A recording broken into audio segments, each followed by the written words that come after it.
Boris, I have some questions from a dental practice. So they're asking if they're making over $1 million, how can structuring as an S-corporation reduce their taxes? And what are the common mistakes that dentists make with this kind of setup? You see, in America, everybody wants to form an LLC, which is, by the way, a very smart strategy when you're first starting your business. What a lot of people don't realize, especially dentists, because they're so busy working and making good money, thank God, is that LLC can be so flexible. You can elect how to pay taxes and how to file. Exactly, right? That LLC can make an election to file taxes as an S corporation. What happens if you don't? If you don't, then the IRS says, look, legally you're still an LLC, but your entire net profit is going to be recorded on your personal taxes, on what's called Schedule C. And why is that a problem? Because not only are you going to end up paying federal taxes, but also state income taxes, especially if you're like in California or New York, which is like a very high income tax state. You're also going to pay what's called self-employment tax, which is Social Security Medicare tax. Not only are you paying Social Security Medicare tax as an employer by employing yourself, but also as an employee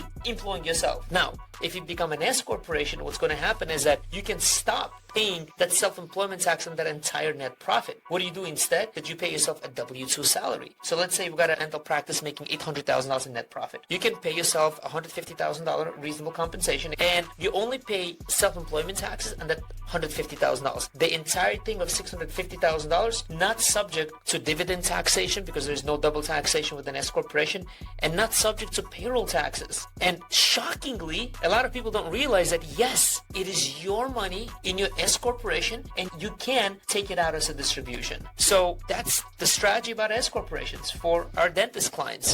Hey, if you're making a lot of profits in your S corporation and you want to pay less in taxes, I have this free PDF for you in the comment section below. 7 tax write-offs every S corporation owner must know. You can also get it at 7taxwriteoffs.com. Read it and save money on taxes.